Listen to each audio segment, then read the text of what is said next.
Hey dear friends, here is an exercise for the week. Ultimately, it's good to have this exercise for a whole lifetime, but we can be focused for a week or two on this. So this is more on the way of the heart.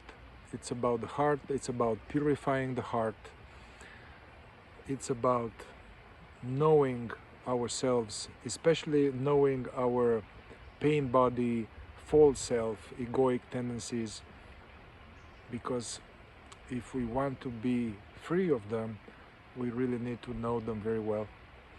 And also this exercise is about creating less suffering for oneself and others, rippling out, having less harmful ripples that we are oozing in the galaxy that will come back to us, haunt us. Because whenever we ripple this lower, agitated, angry, negative ripples, we are rippling within our own heart. And also that's an exercise to live according to the true law. There was the law of Zeus in the Odyssey, or the golden rule that appeared in all traditions. So that's a way in which we have much less unnecessary suffering, and where we are purified enough to the point that we're going to have much more joy, love, harmony, conscious harmony with all things. So all of this preamble, this exercise is based on this golden rule. Treat others as you want to be treated. Treat others as you want to be treated. Do unto others as you want to be done unto yourself.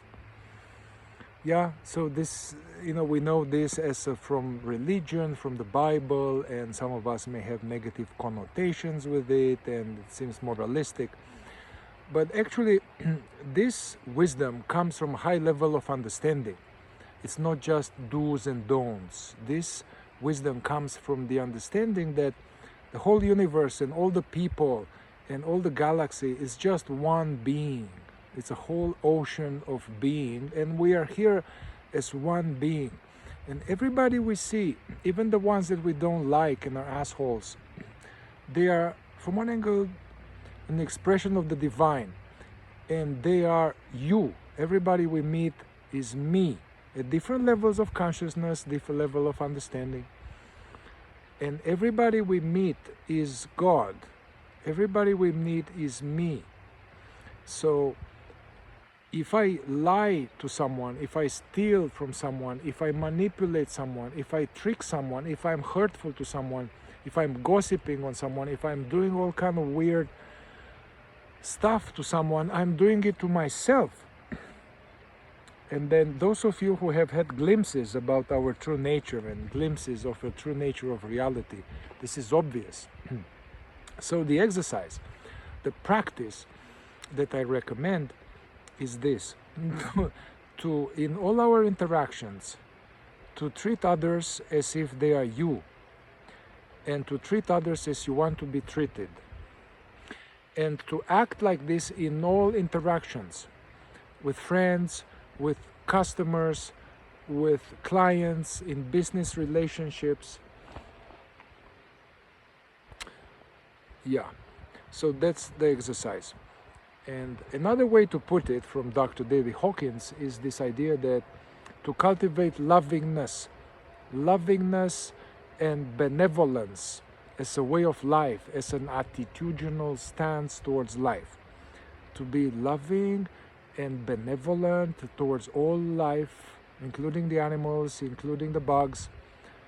Being kind, loving, benevolent towards all life, including myself. It's very important here that we don't deny ourselves. We don't hurt ourselves in order to be nice to others. That's a very tricky point. Sometimes the most loving thing is to call the cops on someone.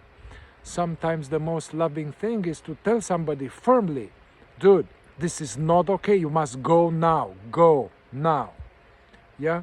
So loving and benevolent and treating others as yourself doesn't mean weakness, doesn't mean to be a doormat doesn't mean being nice.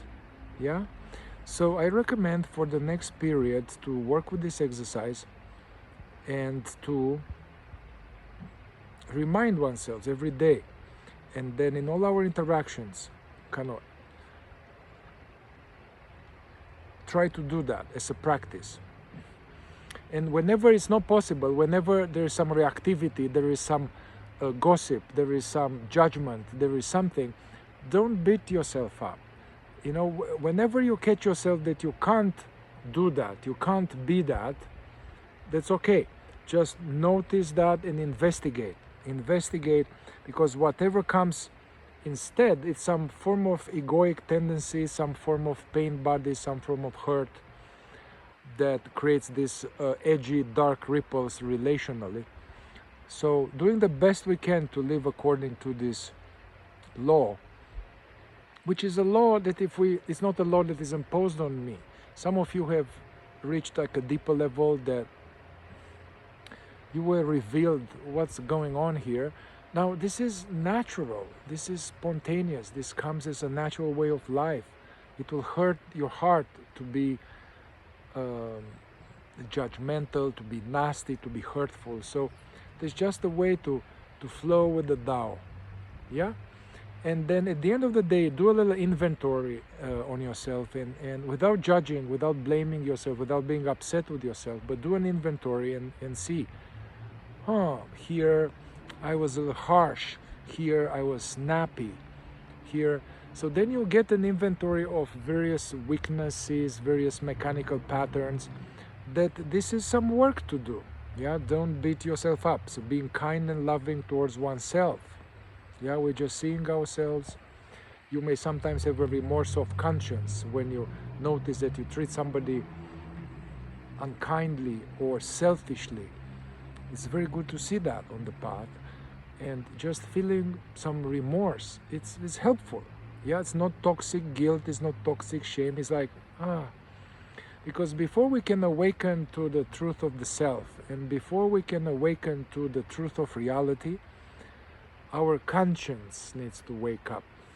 Conscience is like an inner knowingness of what's right in a certain situation, beyond morality and conditions.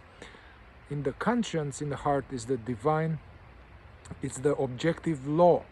The objective law is not what somebody said, it's from the heart. The objective law comes from the understanding that we are one. So try it.